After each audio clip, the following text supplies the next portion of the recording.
For almost all of human history, telling a real gemstone from a convincing fake was a kind of secret, guarded knowledge, passed down inside a small priesthood of jewelers and gem traders who could read a stone the way a doctor reads an X-ray. Everyone else simply had to trust them. That trust is exactly what the low end of the jewelry trade still runs on today. The quiet bet that you will admire the color, nod at the price, and never once look closer. Here is the part they would rather you not hear. That secret knowledge is not secret anymore, and it never really needed to be.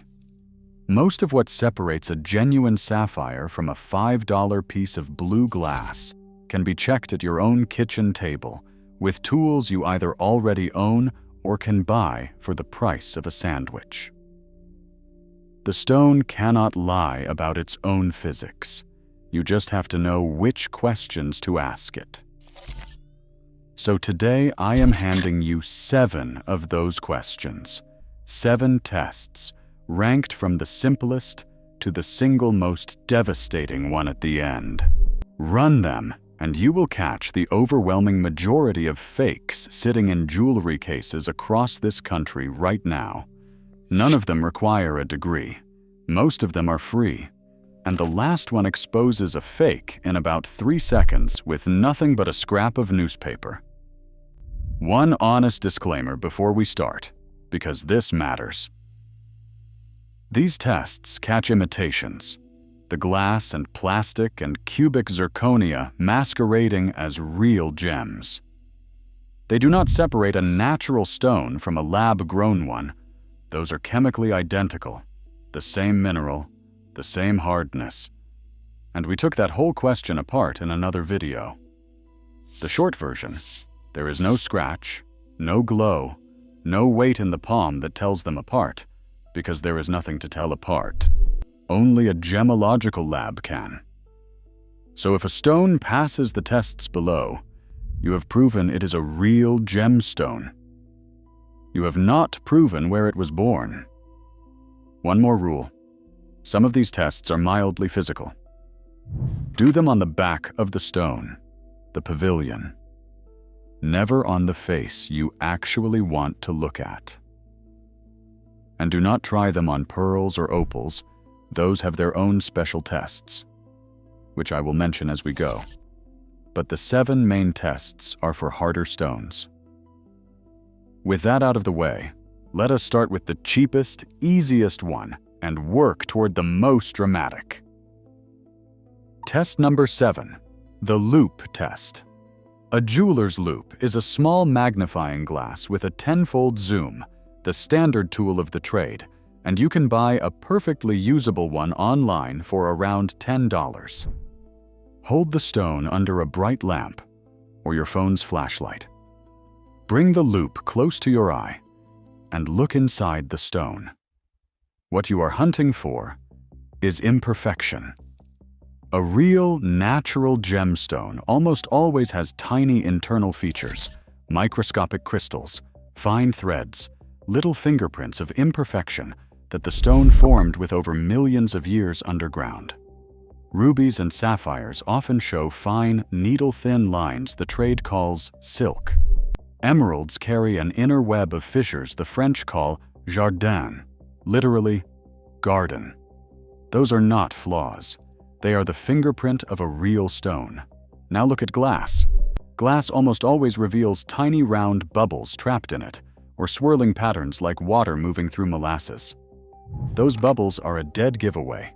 No natural stone forms with perfect spheres of air inside it. A jewelry case full of those bubbles is a jewelry case full of imitations, and cubic zirconia, the most common diamond stand-in, usually looks too clean under the loupe, almost suspiciously perfect, with no character at all and no story written into the crystal. Real stones have history inside them. They formed over millions of years under heat and pressure, and that journey leaves marks. Fakes either show factory marks like bubbles and swirls, or they show nothing, and either way the loupe tells you the truth in about 10 seconds. Test number 6, the weight test. Hold the stone in the palm of your hand, close your eyes, and just feel it. Real gemstones are dense. Sapphire and ruby clock in around 4 times the weight of water. Diamond sits around 3.5 times the weight of water. Garnet, depending on the variety, ranges between 3.5 and 4 times the weight of water. These numbers feel abstract until you put one of these stones next to a glass replica the same size and pick them both up. The glass will feel like a feather. The real stone will feel like it wants to sink. Plastic is even more obvious. A plastic turquoise the size of a cherry weighs almost nothing in your palm. It feels wrong before you even look at it. Real turquoise, real stone of any kind, feels solid and grounded. And there is a clever twist worth knowing here. Cubic zirconia, the most common diamond imposter, is actually denser than diamond itself, so a cubic zirconia cut to the exact size of a 1-carat diamond will feel noticeably heavy for its size. A loose diamond that feels too heavy in your hand is waving a quiet little flag at you. You do not need a scale to develop this sense. After handling 3 or 4 real stones, your hand learns the difference instinctively.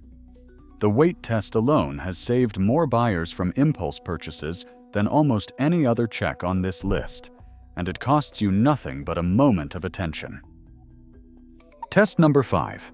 The heat and cold test. This one takes 10 seconds, and almost nobody bothers to learn it. Real gemstones are minerals.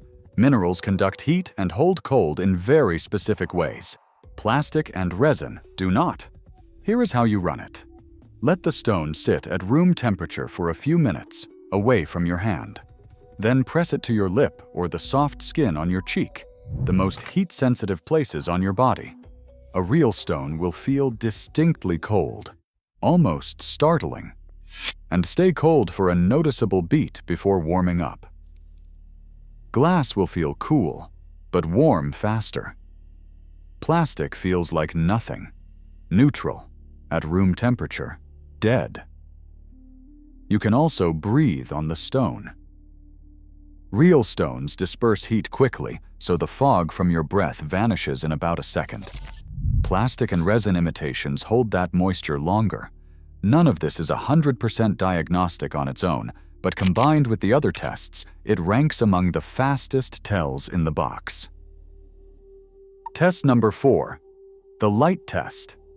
Take the stone into a well-lit room and slowly turn it under the light. Watch how it returns that light to your eyes. A real well-cut diamond throws a mix of 2 things: bright white flashes called brilliance, and small, sharp bursts of rainbow color called fire. The proportions matter. A diamond's fire is restrained, controlled, surrounded by brilliant white. Cubic zirconia overdoes it spectacularly. Way too much rainbow, almost like a disco ball, because its dispersion of light is much higher than a diamond's. If a stone looks suspiciously colorful, throwing rainbows from every angle, it is almost certainly not the diamond it claims to be. Glass, on the other hand, gives you nothing. A flat, dull shine. No real fire. No real life.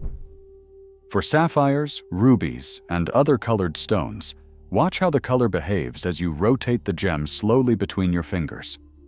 Natural stones often show subtle variations, slightly darker in some directions, brighter in others, sometimes shifting hue altogether through a phenomenon called pleochroism. The color is alive inside the crystal because the crystal itself bends light differently along different axes. Glass, by contrast, shows the same color from every angle, perfectly uniform, completely dead, because dye is dye. If the ruby looks identical no matter how you turn it, you are almost certainly looking at colored glass. If you are picking up something useful here, hit the like button and subscribe. It genuinely helps. The next 3 tests are the most powerful in the toolkit, and the very last one is the one that will stop you cold the first time you try it. Test number 3. The ultraviolet test.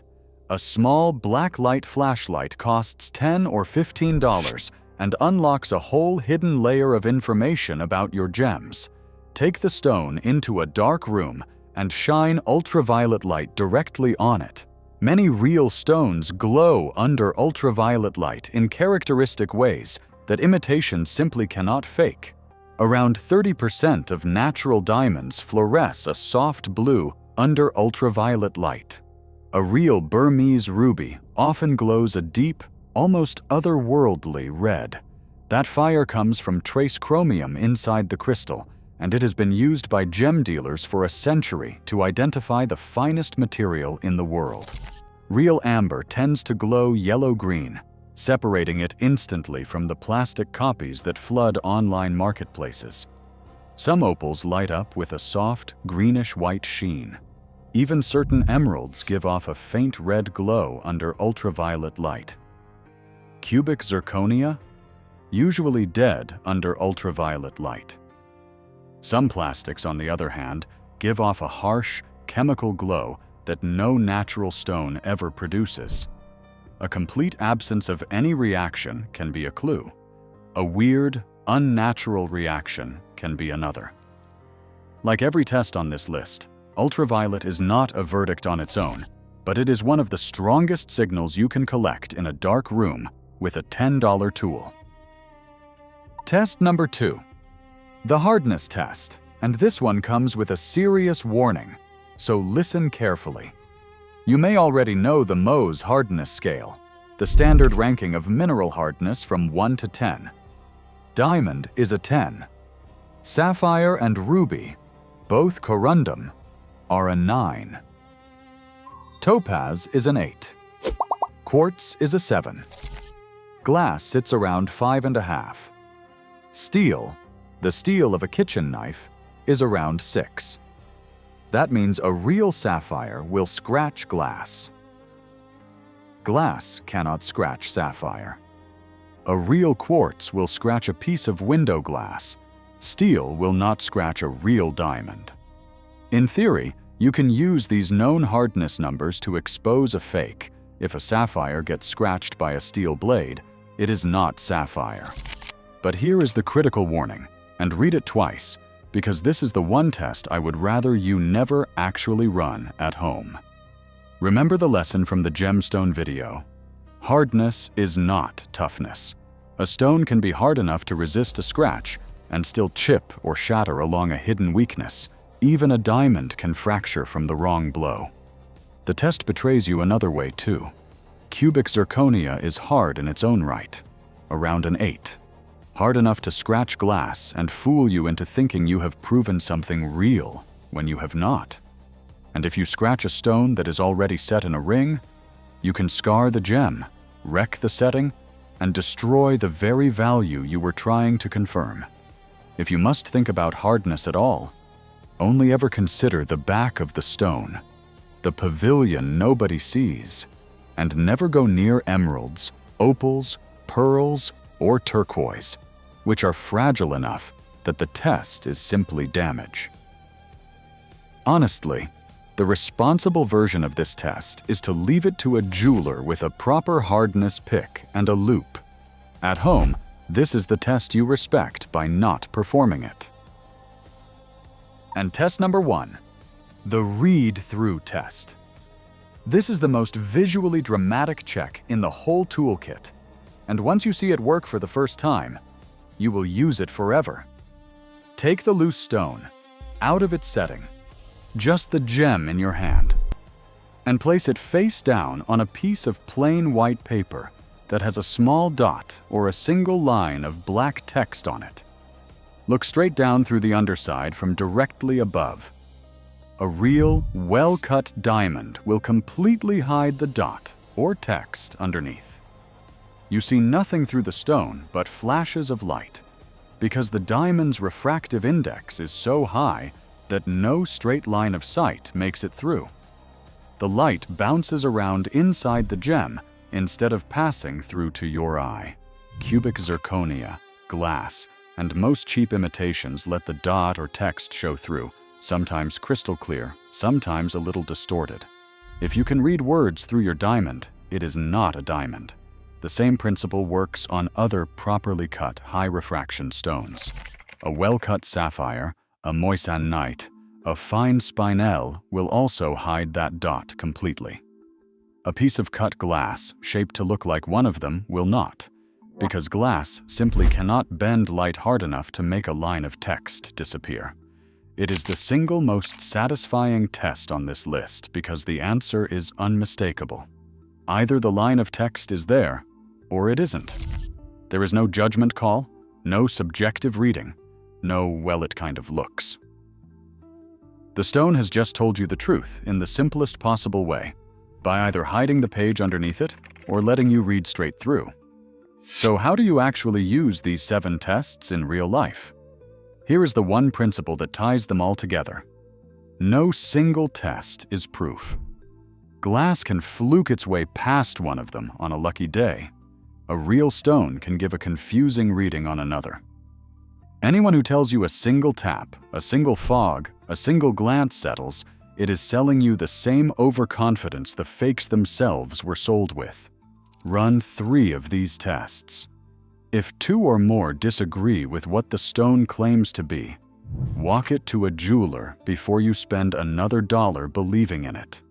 That stacked approach catches almost every imitation on the market, because to fool you on 3 independent physical properties at the same time, the fake would basically have to be the real thing. Glass cannot suddenly grow proper inclusions and gain mineral density and start glowing under ultraviolet all at once. The fake will trip on at least 1 test, usually 2, and the more checks you stack, the louder the verdict becomes. For any purchase serious enough to matter, a stone you are spending real money on, or one you plan to wear every single day for decades, the certificate from a recognized lab is still the backstop. But these 7 tests are the daily tools that keep you from ever needing to use it in panic. And one last word on that certificate, because the industry treats it like the final authority, and it is not quite that simple. A lab report is genuinely useful, but paper can be swapped, and a certificate written for one stone can quietly ride along with a different stone dropped into the same setting. We broke down exactly how that swap happens in the resize video. So treat a certificate as supporting evidence, powerful when it provably matches the stone in front of you, and close to worthless when nobody checks that it does. The strongest protection you will ever own is not a document at all. It is a relationship with a good independent jeweler. Find one in your area, build that relationship, and you have a person who can verify a stone in seconds with equipment you will never need to buy. Put it under a loupe while you watch, and stand behind the answer because their name in your town depends on it. Between the 7 tests in this video and a real human you trust, you will never get fooled by a piece of glass again. If this handed you knowledge the jewelry counter never would, hit the like button and subscribe to Jewel Verdict for more honest breakdowns. Drop a comment and tell me which test surprised you the most, or share the worst fake stone story you have ever lived through. I will see you in the next one.